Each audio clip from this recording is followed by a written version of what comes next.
धन धन सतगुरु तेरा ही आसरा, मुझे भी नाम शब्द दे दो। 13 अप्रैल 1975 की बात है। मैं पहली बार सच्चा सौदा आश्रम सरसा में आया और परमपिता जी के दर्शन किए। मजलिस के बाद मुझे परमपिता जी से मिलने का अवसर मिला। मैंने परमपिता जी से प्रार्थना की कि बाबा जी मुझे भी नाम शब्द देकर परमात्मा से मिलाओ। इस पर परमपिता जी ने फरमाया, बेटा परमात्मा से मिलना इतना आसान नहीं है। पहले नाम शब्द ले लो और फिर उसका जाप करो। अगले दिन मैंने फिर परमपिता जी से विनती की कि बाबा जी मुझे नाम शब्द देकर मेरा उद्धार करो जी। इस पर परमपिता जी ने फरमाया, बेटा 4 दिन के बाद आश्रम में सत्संग है, उस समय नाम शब्द देंगे। मैंने परमपिता जी से कहा, बाबा जी इन 4 दिनों में मेरी मौत भी हो सकती है, कृपया मुझे आज ही नाम शब्द दे दो। इस पर परमपिता जी ने हंसते हुए फरमाया, इन 4 दिनों में हम तुम्हें मरने नहीं देंगे। मैं वापस अपने घर साइकिल पर जा रहा था। रास्ते में रतिया के पास भाखड़ा नहर की पटड़ी पर जाते हुए मेरे मन में ख्याल आया कि परमात्मा तो मिला नहीं, यदि सच्चा सौदा सरसा वाले संत अंग संग हैं तो मुझे बचा लेंगे। ऐसा सोचकर मैंने साइकिल नहर की तरफ मोड़ दिया। जब साइकिल नहर में गिरने ही वाला था तो किसी अदृश्य व्यक्ति ने मेरा हाथ पकड़कर पीछे खींच लिया। तभी मुझे परमपिता शाह सतनाम सिंह जी महाराज के साक्षात दर्शन हुए और सारी बात समझ में आई। परमपिता जी को अपने सामने देखकर मुझे बहुत खुशी हुई। उसी समय परमपिता जी ने फरमाया, हमने तेरी 4 दिन की जिम्मेवारी ली है, तब तक तुझे मरने नहीं देंगे। यह सुनकर मेरा मन पसीज गया और मैंने परमपिता जी का बहुत धन्यवाद किया। फिर मैंने उसी सत्संग पर जाकर नाम शब्द ले लिया। आत्मघाती महापापी। सन 1988 की बात है। मेरी शादी के 4 वर्ष उपरांत मेरे परिवार ने मुझे अलग कर दिया। मेरे सिर पर इतना कर्ज हो गया जिसे मैं अपनी सारी जायदाद बेचकर भी उतार नहीं सकता था। एक दिन मैंने सोचा कि ऐसी जिंदगी से तो मरना ही बेहतर है। मैं अपने कमरे में जाकर आत्महत्या करने के बारे में सोचने लगा। उसी समय मेरे गांव का एक प्रेमी दर्शन सिंह मेरे पास आकर सरसा आश्रम में जाने के लिए कहने लगा। उसकी बात पर विचार करते हुए मैंने अपने मन में सोचा कि मर तो जाना ही है, क्यों ना पहले अपने सतगुरु परमपिता जी के दर्शन कर आएं। हम डेरा सच्चा सौदा सरसा पहुंच गए। मजलिस में शब्दवाणी चल रही थी। कुछ देर बाद परमपिता जी स्टेज पर आए। हमने खूब दर्शन किए। परमपिता जी ने एक शब्द की व्याख्या करते हुए वचन फरमाए, कई लोग कर्ज के नीचे दब जाते हैं। वे सोच लेते हैं कि कर्जा तो उतरेगा नहीं, कुछ खा पी कर ही मर जाएं। सत्संगी को ऐसा नहीं करना चाहिए, क्योंकि आत्मघाती महापापी होता है। इससे उसके सतगुरु की बदनामी होती है। जिस तरह चलते राही को कांटेदार झाड़ियाँ चिपट जाती हैं और अपने आप ही उतर जाती हैं, इसी तरह मालिक उसकी फसल में बरकत डालता है और 1-2 साल में कर्ज उतर जाता है। ये वचन सुनकर मेरा मन बदल गया और मैंने वहीं बैठे बैठे प्रण कर लिया कि आत्मघात जैसा महापाप मैं कभी नहीं करूँगा। सतगुरु की रहमत से 2 साल में मेरा सारा कर्ज उतर गया। वचन पूरे हुए। एक दिन मेरा छोटा भाई राकेश किसी कार्यावश गुफा में परमपिता जी से मिला। परमपिता जी ने राकेश को कहा, बेटा राजेश को बोलना उसके लिए एक अच्छा रिश्ता ढूंढ रखा है। उन्हीं दिनों परम पिताजी ने मेरे पापा श्री पुरुषोत्तम लाल धवन को वचन किए, राजेश की तो एमएससी पूरी होने से पहले ही नौकरी लग जाएगी। मैं परम पिताजी के इन वचनों पर हैरान था। मैंने तो अभी पीएचडी करके डॉक्टर की डिग्री लेनी है। जब मैंने परीक्षा दी तो पीएचडी में मेरे अंक कम रह गए, वजीफा लगने का कोई अवसर ना रहा। मैं हताश हो गया। मैंने सोचा कि अब मैं पीएचडी में रह जाऊंगा। मैं घर से पैसा नहीं लेना चाहता था। पीएचडी करने में 4 साल लगते हैं, खर्चा बहुत होता है। उन्हीं दिनों मुझे पता चला कि जर्मन कंपनी हैक्सेट में कुछ नौकरियां निकली हैं। मैंने नौकरी के लिए हैक्सेट कंपनी दिल्ली को प्रार्थना पत्र भेज दिया। इसके बाद निश्चित तिथि को मुझे साक्षात्कार के लिए बुलाया गया। वहाँ 50 से भी ज़्यादा अनुभव किए हुए लोग आए हुए थे। केवल 3 अवसर रखने थे। भाग्यवश उन तीनों में मेरा नाम भी था। मैं हैरान रह गया क्योंकि मेरा कोई अनुभव भी नहीं था। मेरी एमएससी पूरी होने में अभी 8-9 महीने का समय था, लेकिन मुझे कंपनी के आदेश के मुताबिक अचानक कार्यभार संभालना पड़ा। इस प्रकार परम पिताजी के सभी वचन पूरे हुए।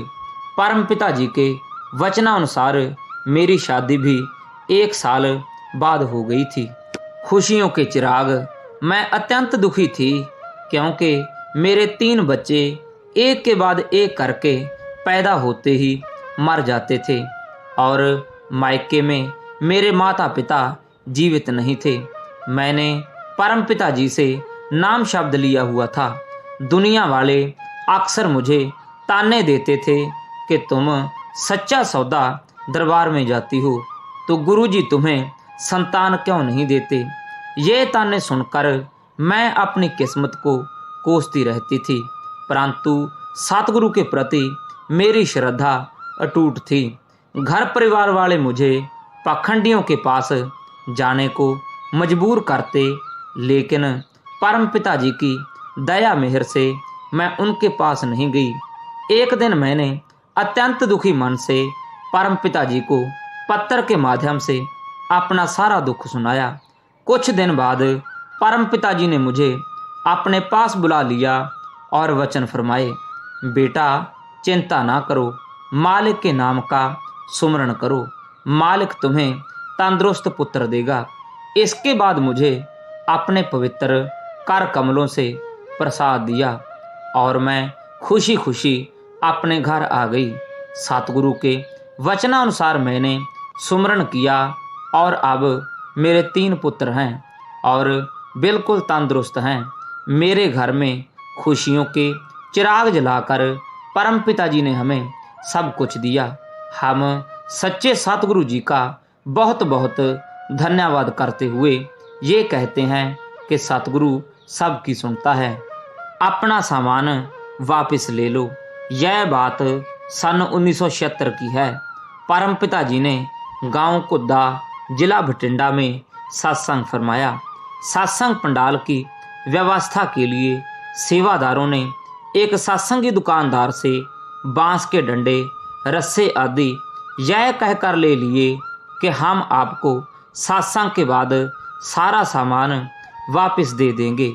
उसने खुश होते हुए कहा, कोई बात नहीं, ले जाओ। सत्संग की सभी तैयारियां पूरी हो गईं। निश्चित समय पर सत्संग का कार्यक्रम संपन्न हुआ। सभी सेवादारों ने शामियाने, कनातें, दरियां व स्टेज का सारा सामान संभाल लिया, परंतु रस्से व डंडे यह कहकर वहीं छोड़ दिए कि सुबह संभाल लेंगे, क्योंकि रात बहुत हो चुकी थी। रात को वह सामान वहां से चोरी हो गया। वायदे के अनुसार दुकानदार को सारा सामान वापस सौंपना था। सेवादार दुकानदार के पास गए और कहा, भाई आपका सामान चोरी हो गया है, इसके बदले जितने पैसे बनते हैं आप ले सकते हो। दुकानदार ने यह कहकर एक बार पैसे लेने से मना कर दिया कि आप 1-2 दिन और रुक जाओ, क्या पता सामान मिल जाए, यदि नहीं मिला तो बाद में देखेंगे। सभी सेवादारों ने कुछ देर सुमरण किया और परमपिता जी से प्रार्थना की कि जो व्यक्ति सामान लेकर गया है उसे सद्बुद्धि दो। उधर जो व्यक्ति सामान चोरी करके ले गया था उसे सारी रात बेचैनी रही, वह सो नहीं सका।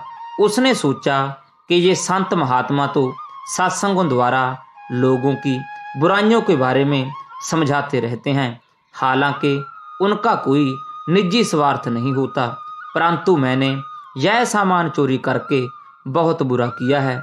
ऐसा सोचकर अगले दिन उस व्यक्ति ने सामान वापस करने का फैसला कर लिया और सेवादारों के पास आकर बोला, भाई जी मुझसे गलती हो गई, मुझे माफ़ कर देना। मैं अपने मन के अधीन होकर यह बुराई कर बैठा, आप अपना सामान वापस ले लो। सेवादारों ने अपने मुर्शिद का बहुत धन्यवाद किया और सारा सामान जाकर दुकानदार का धन्यवाद सहित वापस किया। पिछले जन्म के घरवाली, यह बात सन 1985 की है। उस समय आश्रम में एक हिरनी रखी हुई थी जिसका नाम परमपिता जी ने रौनकी रखा था। हिरनी जब भी मुझे आश्रम में देखती तो मुझे टक्करें मारने लग जाती। मुझे समझ नहीं आता था कि यह मेरे साथ ऐसा क्यों करती है। यह देखकर एक दिन मजलिस में परमपिता जी ने फरमाया, बचनाराम, पिछले जन्म में यह तेरी घरवाली थी, तू इसको तंग करता था, अब यह तुझसे टक्करें मारकर बदला ले रही है, तू इसके पैरों को हाथ लगाकर माफ़ी मांग ले। इसके बाद मैंने परमपिता जी के वचनानुसार वैसा ही किया। उसके बाद हिरनी ने टक्करें मारनी बंद कर दी। परमपिता जी ने इस जन्म में ही एक हिरनी के माध्यम से मेरा पिछले कर्मों का लेखा जोखा चुकता कर दिया। फिर परमपिता जी ने मुझसे भजन सुनाने के लिए कहा। मैंने कहा कि पिताजी मुझे तो कोई भजन याद नहीं है। परमपिता जी कहने लगे, बेटा तू अपने वाला शब्द सुना दे। मैंने शब्द सुनाना शुरू कर दिया जिसके बोल थे, मैनू पार लंघा दे सतगुर मेरे, हाथ जोड़ खड़ा मैं दर तेरे। परमपिता जी ने मुझे बीच में रोक कर फरमाया, बचनाराम ऐसे नहीं, तू कह मेरी घरवाली तो खैड़ा छुड़ा दे सतगुर मेरे, हाथ जोड़ खड़ा मैं दर तेरे। फिर मैंने उसी तरह कहा। सारी साध संगत हंसते हंसते लोटपोट हो गई। इस प्रकार शहंशाह जी ने मुझे अपार खुशी बख्शी। जितनी आमदनी उतना खर्चा। एक बार एक सत्संगी ने परमपिता जी से अर्ज की कि मैं बहुत गरीब हूँ, वेतन बहुत कम है, जिससे मेरे परिवार का गुजारा नहीं होता।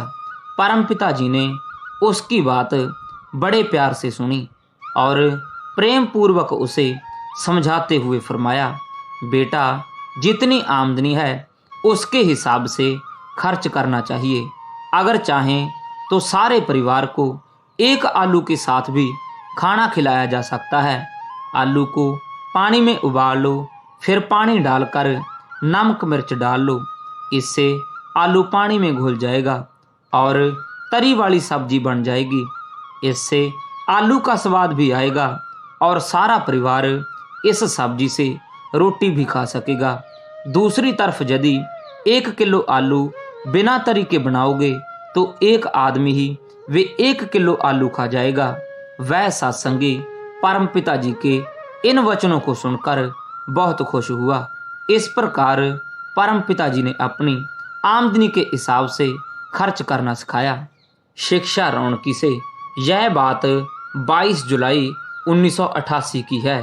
परमपिता जी शाम की मजलिस में आकर विराजमान हो गए। साध संगत बड़े प्रेम से बैठी थी।